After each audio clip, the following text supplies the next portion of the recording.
pages that explain a concept. Okay. And one of the concepts was Bitcoin. It's like a 15-minute thing, which I was like, okay, now I sort of understand Bitcoin. Finally understand it. And the blockchain and everything else. I'm like, it's my white whale. Oh, it's an infographic, like shorty, right? Yes. It's the Bitcoin episode is only 15 minutes long, which I think is good because too much information in Bitcoin, I think, would be like, what are you talking about? You got to lead people step by step with that stuff. And the tricky part is making sure that the steps, without having any feedback from the people watching, make sure that the steps are easily understood so that you can make it to the next step. Yeah. It lost Nora at some point, and she's like, I don't, you lost me. I don't get it. Yeah. But it was good. I thought it was really good. That one is, it's funny because each episode is narrated by a different actor or actress. And that one is Christian Slater, which I thought was pretty good. Oh, cool. Yeah. Could you hear him slick back his hair with his hand? Yeah, you know, he sounds a lot older now. His voice sounds a lot older, but then he's like, oh, Christian Slater, right, yeah. He's Mr. Robot, so. Oh. He's the white man's Garrett Funabiki. That reference only means anything to me. I know. I was like, am I supposed to understand who that is? Roger and I used to work with. If Sarah were here today, she would get it. I went to school. Also, like Sarah, I went to school with him. I'm the one that got him his job. I needed someone to replace me in the doing the chat roles. He was a good guy too. Yeah. People in the ZDTV chat loved Garrett. So, Len, are you excited to watch the Warriors win whatever they're supposed to be winning in the sports ball? You had to go there. Excited. Yeah, really excited. Come on, we could talk about this after the show. I was just made aware of it by Perrin here at work because she was like, "Hey, we should probably leave work early," and I was like, "Why?" She goes, "Oh, the Warriors are playing, so it's probably going to be like hugely crazy down here in Oakland." And I was like, "Oh, yeah, good idea. Well, I'll make sure to leave at a decent." Hopefully we win tonight and you guys can go celebrate on your own time. I hope y'all win just so I don't have to deal with the local craziness. You'll still get it, even if they lose. It won't be as bad though, because they'll be like, no, well, next week or whatever. Save up their energy for the next game. I hope we win just because you guys can have the thing at your place because everybody's going to leave. Also, Len, I believe, correct me if I'm wrong, you hope that Cleveland wins because you are a Cleveland fan. Well, yeah, that's why. I'm in Cleveland. And, yeah. I have all my LeBron stuff here because this may be the last game with him. Is he leaving or is just moving teams? He might be leaving. He becomes a free agent at the end of this season. So is he a sports ball person? This could be the actually last game. Yes. Yeah. Does he play LeBron. The sports? Yeah, LeBron, man, he's the GOAT. Okay. The greatest. I knew a LeBron one. He's also a movie star. Oh, wow. Is he? He gets around. He's in a couple movies. He's like and he's in Sprite commercials. Sprite commercials. Is his real name Childish Gambino? I mean, is his real name Donald Glover? That's Lando Calrissian. Listen, just because I won't even say anything. All right, shall we? I've got an idea. Maybe we do a Daily Tech News show. Hey, I like that. Since we're all here. Why not? All right. Let's see. I think I got everything ready. Here we go. Daily Tech News Show is powered by you. To find out more, head to dailytechnewsshow.com/support. This is the Daily Tech News for Friday, June 8th, 2018 in Los Angeles. I'm Tom Merritt. And from Studio Hack 5 in Oakland, California, I'm Shannon Morse. And from Believe Land, I'm Len Peralta. Len Peralta here to support the Cavaliers and illustrate the show. Best of luck to your sports ball team tonight. Thank you. There's nothing much more we can say. Sarah Lane is off today, a well-deserved day off, but our producer Roger Chang is here. How are you, Roger? I'm always here. You need to take days off too sometimes, and you should. I will. Don't you worry. Take a break. All right, let's start with a few tech things you should know. E3 begins in Los Angeles next week. Major company press conferences will take place this weekend. Microsoft's announcement is 1 p.m. Pacific on Sunday. Sony follows on Monday at 6 p.m. Pacific. And Nintendo will do its pre-recorded announcement. Its Nintendo Direct announcement Tuesday at 9 a.m. And don't forget, it's all games. None of the companies are expected to announce any hardware. Yay, E3. It's my favorite convention to watch from far, far away. Snapchat will allow its iOS users to send Bitmoji stickers that include you and a friend called Friendmojis through the Apple Messages app. Friendmojis have only been available in the Snapchat app up until now. Ooh. It's a big move, big day for Bitmojis. Facebook said Thursday that a bug caused posts of 14 million users to be set as public, no matter what default setting the user normally had selected. The bug existed from May 18th to May 27th. Now, technicians fixed the bug on May 22nd, but it took 5 days to fully restore the affected settings, and Facebook said it will notify you if you were affected by the bug. You could do like I do and just never use Facebook, and then you won't have to deal with those kind of things. All right. Bug. Oath announced it's discontinuing Yahoo Messenger as of July 17th. The company said it does not have a replacement product, but it mentioned you can sign up for a beta of a group messaging app called Squirrel at squirrel.yahoo.com. For the next 6 months, you can download your chat history at messenger.yahoo.com/getmydata.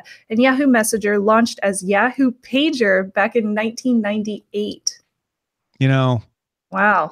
Yahoo Messenger was how I communicated between the techtv.com and g4tv.com staff during the brief period when we were transitioning before I got laid off. Bless your heart. Yahoo Messenger. All right. Let's talk a little bit more about Japan. A new law on home sharing in Japan requires hosts register their listings and get a license and display that license number by June 15th. Now, the government is saying, as of June 1st, any host without a license will need to cancel reservations for after June 15th that were booked before June 15th. As a result, Airbnb is now canceling thousands of reservations for guests arriving between June 15th and June 19th at any listing which does not yet have a license. I know that may be kind of confusing, but basically, if you booked for June 15th through June 19th at a place that hasn't got their license yet in Japan, you're getting canceled. Airbnb has allocated $10 million to a fund to assist those who got canceled and incur costs because they have to make alternate arrangements. This was really interesting to me because last year I went to Tokyo and I stayed at an Airbnb, and all over the apartment complex were signs that said no Airbnb allowed. And then when we entered the place, they had signage on the inside that said, if anyone asks, you are my friend, please don't talk to the neighbors. It was really sketchy. Yeah. It was a nice place. It was a very nice apartment, but it was very sketchy in that we knew immediately that they weren't allowed to have an Airbnb. So I do wonder if this is a big problem in Japan or if it's a problem in other countries as well, because it sounds like they're really cracking down on it. Yeah, in New York, I know this is an issue where they've been cracking down, and they may be cracking down even farther. It is a little sketchy in places. Sometimes it's not even the law; it's just that the building doesn't like it, and so they want you to keep it quiet, and that doesn't make for a comfortable stay when you're trying to hide the fact that you're staying there. Yeah, you never know if you're going to get evicted, and that's scary when you're in another country. I don't want that. Verizon has announced that its chief technology officer, Hans Vestberg, will take over as CEO starting August 1st. Current CEO Lowell McAdam will retire. Vestberg joins Verizon a year after being fired as CEO from Ericsson during an investor's shakeup. Vestberg has been overseeing the build-out of 5G by Verizon, and his selection as CEO is seen as prioritizing networking over media expansion. Yeah, and don't forget Verizon owns Oath, the folks that are killing Yahoo Messenger, but also more importantly own TechCrunch and Engadget and Yahoo. And so a lot of people thought Verizon was going to go the way of AT&T and maybe try to buy some networks, some TV networks, or expand into media. Naming Vestberg really makes it sound like no, Verizon wants to double down on infrastructure and wireless networking. Which it does make sense. I mean, they do have decent competition, so it'd be excellent to see more infrastructure build out from Verizon. Yeah, and it's not like you can't go in both directions. Certainly AT&T plans to do that. They're rolling out 5G and trying to buy Time Warner at the same time. But their chief operating officer was the guy that everybody thought was going to get this job because he could live in both worlds. Whereas that, not that Vestberg can't delegate to the COO and delegate to Oath and Tim Armstrong down there, but certainly his knowledge is all from Ericsson in device making and networking, and that is what he is going to prioritize. There's just no doubt about it. Right. It's an interesting move for Verizon, and I imagine it's easy to overinterpret this as like, oh, they're getting out of media. My guess is they're just going to let Oath take that on and on. It makes me wonder though if they have plans to spin Oath out and sell it off. That's a good. Well, I guess we're going to have to see. I wouldn't be surprised if they did. It would be something that one would assume that an already growing media company, like maybe a Disney Fox merger or a Comcast Fox merger, whoever ends up with Fox, might want to tack on Oath to something like that, or maybe even a CBS, where they have CBS Interactive and all the stuff that they've conglomerated around the CNET networks there, but maybe they would like to expand that as well. Of course, CBS is dealing with its own thing about whether it should merge with Viacom or not, so it's kind of murky and messy out there. Maybe that's what Verizon said is, you know what, it's going to make money, 5G. Let's get a CEO who can do that. Ars Technica's Timothy B. Lee has an excellent write-up on why emergency braking systems have trouble with stationary objects like parked cars and lane dividers. We've heard about these crashes, right? You should read the article if you really want to get a fuller understanding, but the short version is radar's good at measuring speed and relative speed, so it's trained to ignore stationary objects because you have a lot of stationary objects in view. Trees and guardrails and things like that. Adaptive cruise control systems were designed to focus on maintaining a safe distance behind other moving objects, with the assumption that the driver would intervene to avoid non-moving obstacles. Also, auto emergency braking is designed to work at 20 to 30 miles per hour, not at high speeds.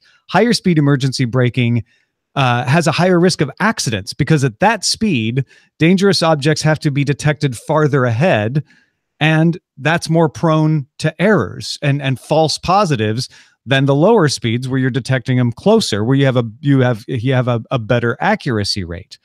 Add to that adaptive cruise control, auto braking systems, and throw in lane guidance too, they don't talk to each other, means that they are also more conservative about what they can do. The upshot of me reading this article was, this is why autopilot is not a self-driving car and why it's very important that you realize that if you use it. I felt the exact same way after totally geeking out after reading this article. It gave me a much clearer perspective as far as why we keep on not constantly, but we keep on hearing these reoccurring stories about these really major and depressing crashes that happen at very high speeds when you don't really hear about them that often at lower speeds. So now I understand from the technology standpoint a lot better, why these issues keep on occurring. And I think as humans, we really need to make that very clear, precise understanding of what is autopilot and what is, self-driving or something that helps you drive like that. Yeah, it's not a complete system. There are those. They're being developed by Waymo and Uber and others. But this system is people are like, why didn't it see the concrete divider? It's like, because it's not meant to. Those systems aren't designed to do that. That's why you're supposed to be paying attention, because they're designed to do very specific things. And you, as the human, fill in the gaps between those things. Well, hopefully that technology will continue getting better and better to build a better world for us humans too. Well, that's the good news, is that it is, for sure. Yeah. MIT researchers have developed a transmitter that sends each bit of data on a different frequency. Bulk acoustic wave, aka BAW resonators, work with a channel generator to rapidly switch between channels. A secret key used by the sender and receiver identifies which channel are ones and which ones are zeros. The researchers also integrated 2 transmitter paths into a time interleaved architecture, so the workload alternates fast enough to maintain a 1 megabit per second data rate, similar to BLE, which is Bluetooth. The upshot is, if you didn't follow it, it stops signals from being intercepted or even jammed. I love this story. It's so cool. Basically, what they're saying is they've developed a new type of protocol, kind of similar to Wi-Fi or on 2.4 gigahertz or 5 gigahertz, but it's allowing for channel hopping much quicker and between a much wider amount of frequencies. Currently, for hackers, it's really easy if you're on Wi-Fi for you to be able to track data, even if it is channel hopping. If you have multiple technologies, for example, I know we sell them, but in my case, it would be the Wi-Fi Pineapple. If you have multiple Wi-Fi Pineapples on multiple different frequencies and channels, you can watch that channel hopping happen and you can track that data happening. But since this is happening so quickly on such a wide array of frequencies, it sounds like using multiple Wi-Fi Pineapples would not allow you to be able to hack this system. And that's just so cool to me, that the fact that they're developing this to protect against, black hat hackers. It's awesome. Yeah. I know a lot of people are like, there's protocols that already do this. Not this fast. You got to read this article. This is crazy fast. And the other thing they do that's really interesting is a lot of times you can tell whether a 1 or a 0 is being sent based on the megahertz. This fools that by having a secret key so that you know which channel means 1 and which means 0. So when it comes in on that channel, you're like, oh, it came in on that channel. I knew there were 2 possible channels and that channel is the 1 channel, but anybody in the middle intercepting it, they don't know that. So it's just noise. I definitely want to learn more about this, and I hope that it comes to DEF CON so that we can see it in action, because that would be so fascinating. Yeah. And find out what vulnerabilities there are to it, right? Because everything's got them. So, yeah. Finally, the European Parliament will vote later this month on a copyright directive. You'll also hear this called Article 13. It states that platform providers should, quote, take measures to ensure the functioning of agreements concluded with rights holders for the use of their works. Now, this is one of those things that's meant to be narrow, to say like, hey, if you have a copyright agreement with someone, you should enforce it. However, critics note that the language seems to require companies to filter all the content put online by users, and that the only way that seems feasible to comply with this law would be to create bots like YouTube's Content ID. Now, we know that YouTube's Content ID is not accurate. It errs on the side of taking things down rather than trying to understand what the use is. So the system tends to play it safe and blocks things that often are not infringing or are fair use classes. Now, YouTube has been struggling with this for a long time on its own. Imagine if every website that operated in Europe had to do that. The Electronic Frontier Foundation and 56 other rights organizations have sent an open letter to European lawmakers outlining their concerns about Article 13. But the awareness is starting to ramp up. You're starting to see more organizations talk about this because the vote's coming up. I definitely see the perspective of why they want to put a law like this in place. I mean, from my own creative perspective myself as a creator, I always deal with people, putting up episodes of Hack 5 and sticking their own ads on them. And it sucks. I have to deal with my own way of taking that down, and it's a real pain.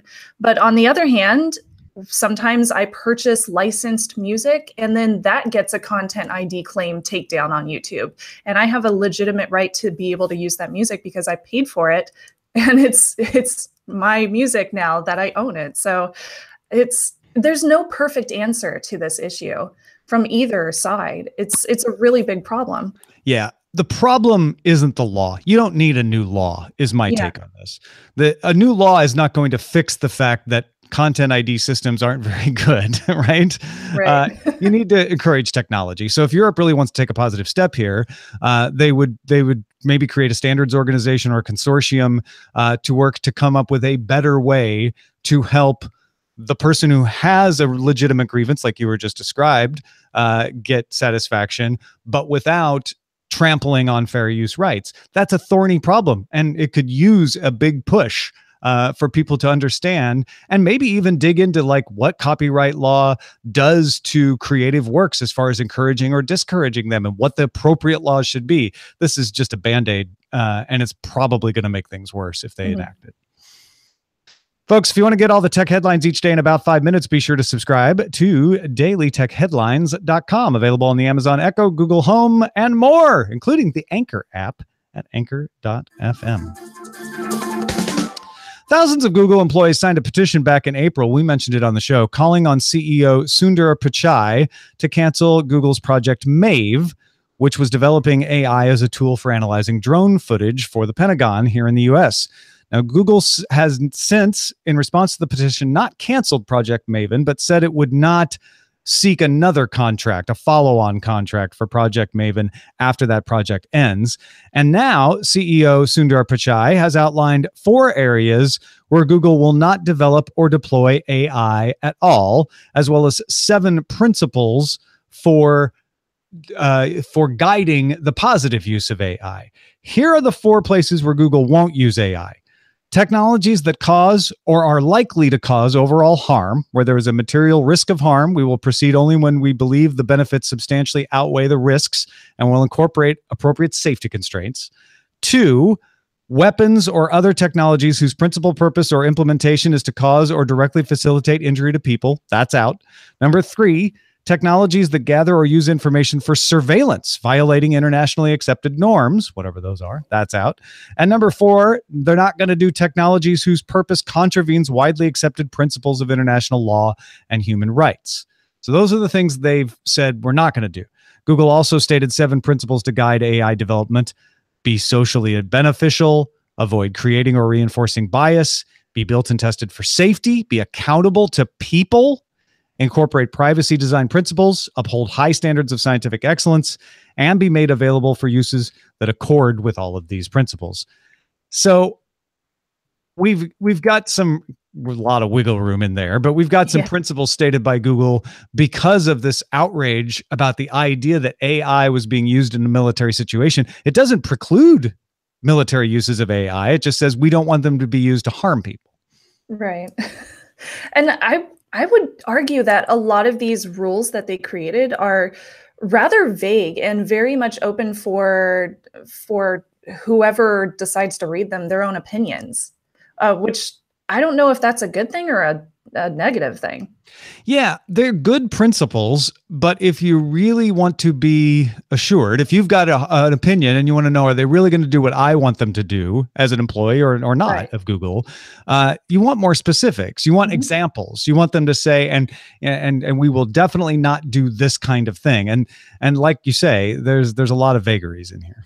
Right. Like the number 4, be accountable to people, provide appropriate opportunities for feedback, relative explanations, and appeal. Like how are you going to go about that? Like what's the process? Like how are you going to entail that happening? I think that their don't do's are a lot more clear. They make a lot more sense and they're very explanatory. Like, you know, if it's something that facilitates injury to people, make sure that you don't do it. But on the other hand, the positives, they're very vague.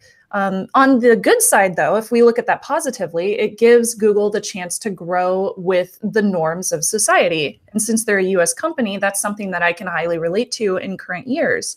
So it could be a good thing that they're able to do that.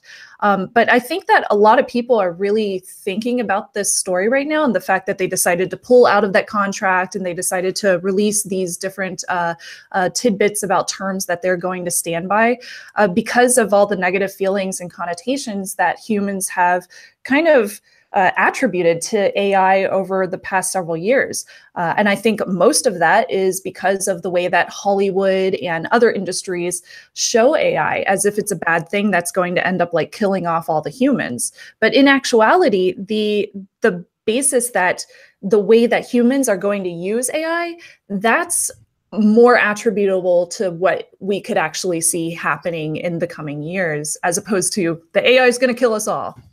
Yeah, I mean, let's be clear. We don't want the AI to kill us all, but no. I think the fear is if we let AI decide something, it could do something bad. And so when you have military involved, the imagination runs to they're going to let AI decide who to shoot at. And that's not good, because the AI might be shooting at the wrong people because we can't control it. And the fact of the matter is, AI isn't good enough for that yet.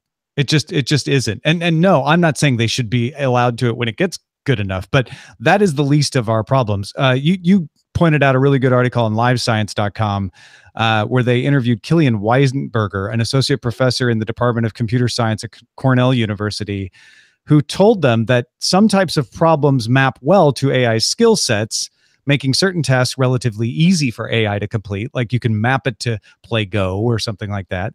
But most things do not map to that, and they're not applicable. AI reaching consciousness, there is absolutely no progress in research in that area, says Weinberger. I don't think that's anywhere in our near future. So it's not only that AI isn't going to be smart enough to think on its own, AI is very task specific right now. Yeah, it is. And that's just based on like how much our technological advances allow us to do at this time and age.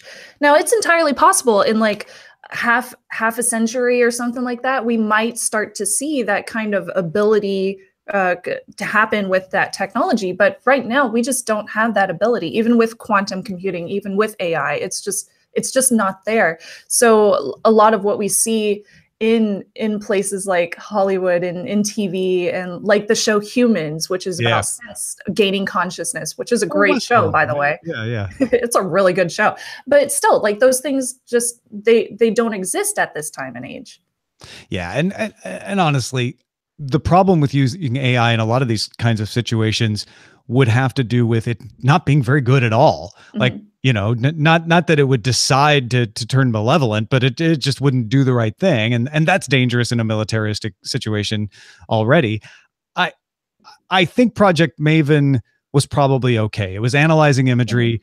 You could, if you were going to make an argument against it based on these principles, it may be like, that sounds like surveillance to me. Is that okay surveillance? But it wasn't being used to target, according to Google. Now, some people have said, yeah, they say that, but they also want to win a lot of government contracts. I bet it was 2 or 3 steps away being used to inform targeting situations, which may or may not be true.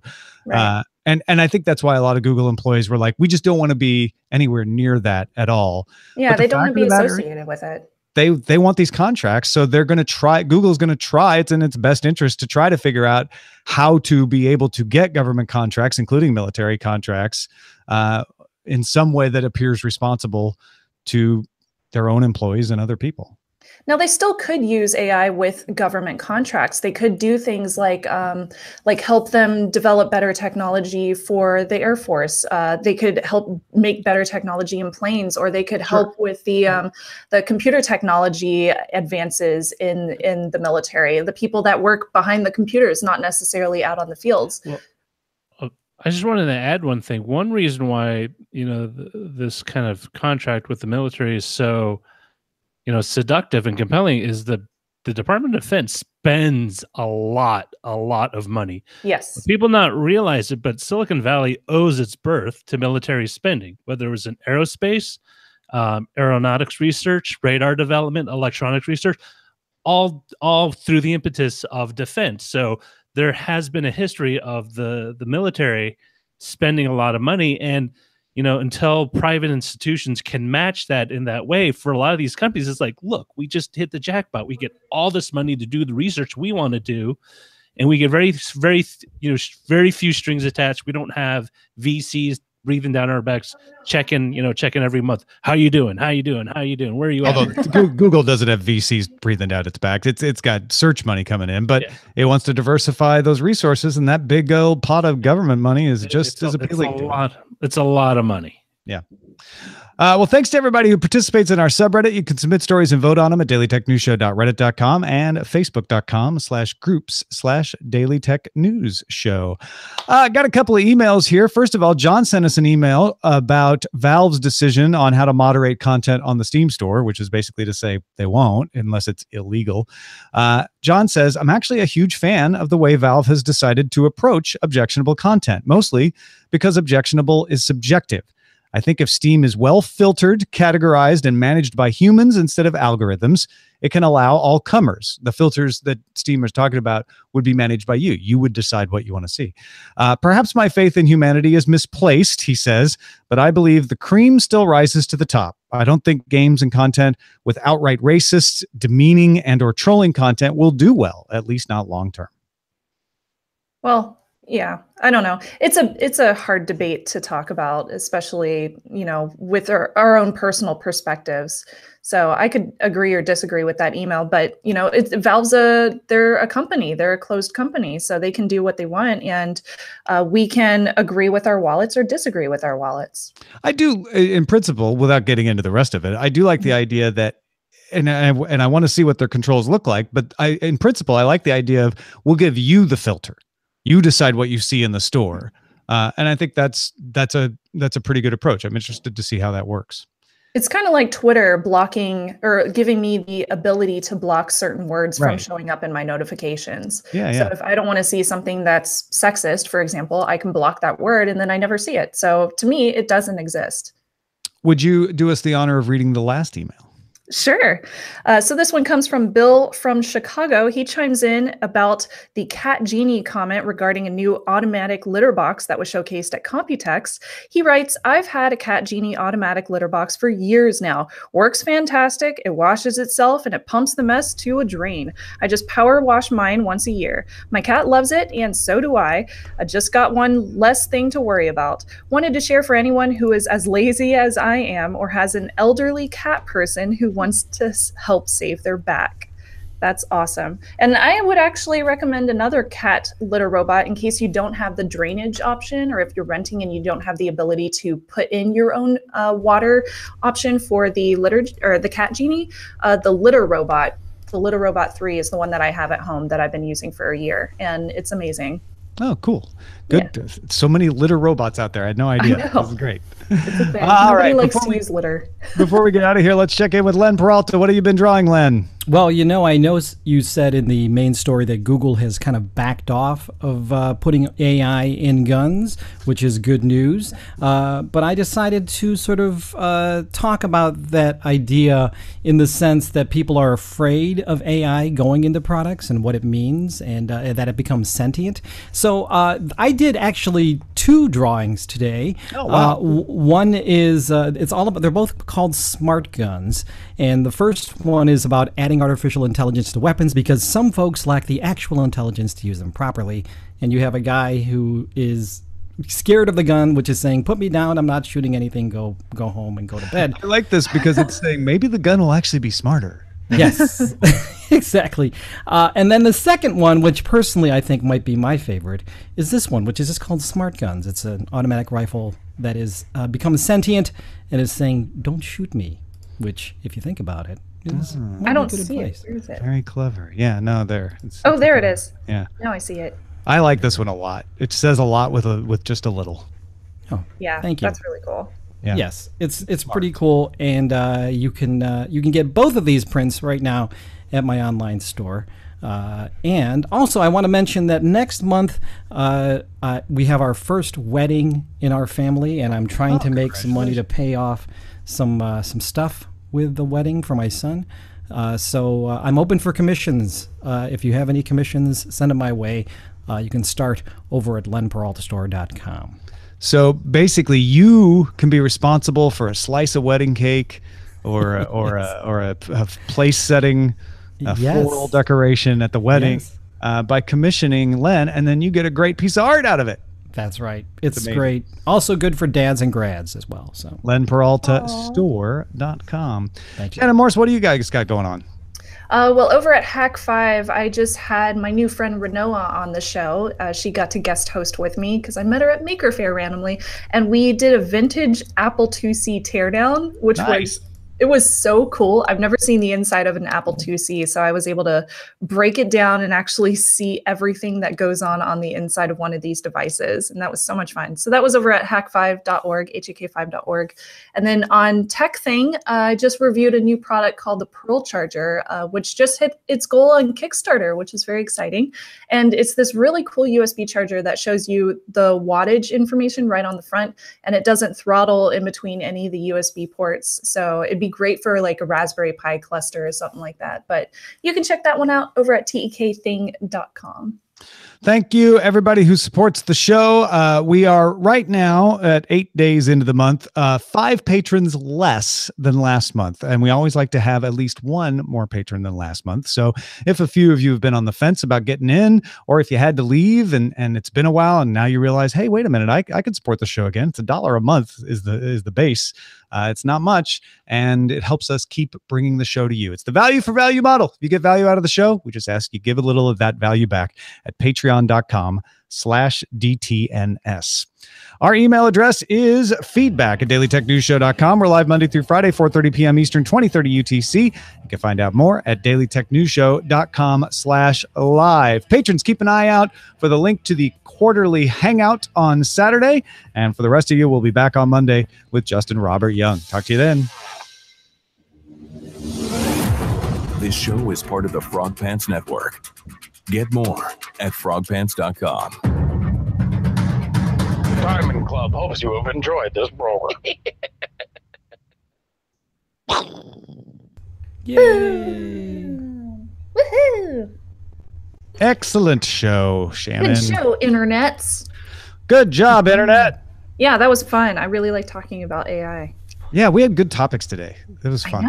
I know. I just wanted to talk about like so much about all of them. I realized we kept on hitting the red, and I was just like, oh, I want to finish my statement. Too much, too soon, too good. Well, we could talk about it more in the post show. That's why it's here. But what should we call this show? We should call the show about that chat room. We should call it Melvin. I like Melvin. Or there's war. What is AI good for? I like that one. And there's also the the copyright little thing that says copyrighted memes. I like the what AI. What was it? What AI is good for? It's like war. What is AI good for? You know that song. Absolutely nothing. Say it again. Yeah, I like that one. All right. Hey, we can go with that. Oh, good God, y'all. AI is good for. Absolutely. Come on. All right, I'll stop. I'm sorry. Cease and desist. So I don't know if I teased it for you guys, but I just started working on a new YouTube channel. Oh. It's all about this thing that I really love. It's an anime. It's called Sailor Moon, and What? I've never heard of it before. I'm really excited. I'm so stoked. I have a studio, and it's got a backdrop of a bookcase, and it's full of Sailor Moon stuff, and I do unboxings and reviews, and it's really fun. That sounds like something that will make you very happy. I'm so excited. Yeah, I'm just making the graphics. I was like, this is awesome, because I found the Sailor Moon font. So awesome. I was like, I'm writing Sailor Snubs in the Sailor Moon font, and this is awesome. Yeah, it's so exciting. You and my sister-in-law, Kristen, she's a big Sailor Moon fan too. Well, when I have my channel up and running, I'll give you the link so she can subscribe. Oh yeah, absolutely. I'm sure she will.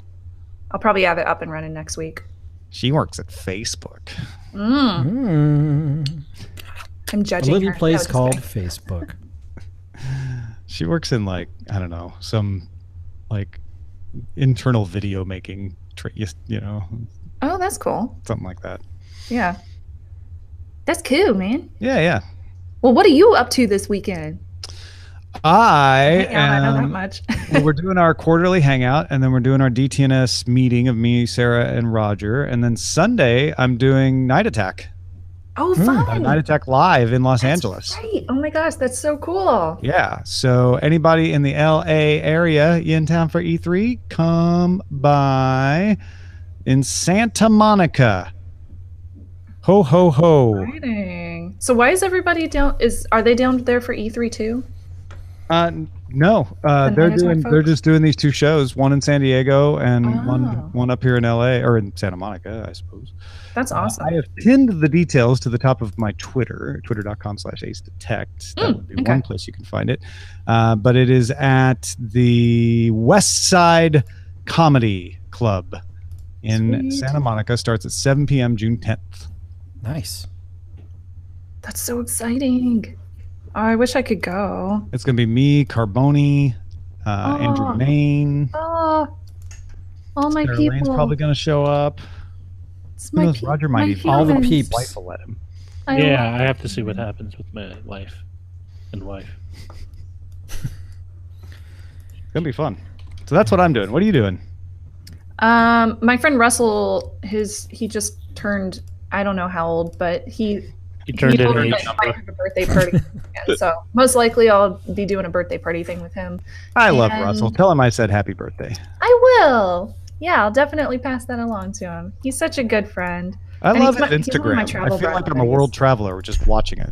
Dude, like he gets the best deals. Yeah. So now that I've been to Japan with him, he's like so chill as far as traveling with. So I was like, next time you go to Japan, hit me up. Because he's awesome. Great. So his birthday, he'll probably have a birthday party this weekend. And I think I'll just work on editing my videos. That's about it. Yeah. A little weekend at home. Wish I was going to a live night attack. That would be awesome. They have done them in San Francisco before. Yeah, I know. I went to one here in San Francisco, and that was really fun. It's easier to get to them now because I take BART to work, so I'm like constantly parked there, and I can just BART into the city, which is great. So I can do things with people now. Yay! Yeah, I think your BART stop is my old BART stop. If I have it right. I think so. Yeah. 19th. Yep. That's the one. There used to be a Spanish coffee shop right there on the corner that served café con leche, just like they do in Spain. I don't know what that is. I think it's probably gone now. Well, it's kind of like a latte, but it's a Spanish spin on it. So there's slight differences, and it's just so good. Ooh. I used to go there all the time. I bet that place is gone now, but yum. It was so long ago. That was like 11. Sounds cool.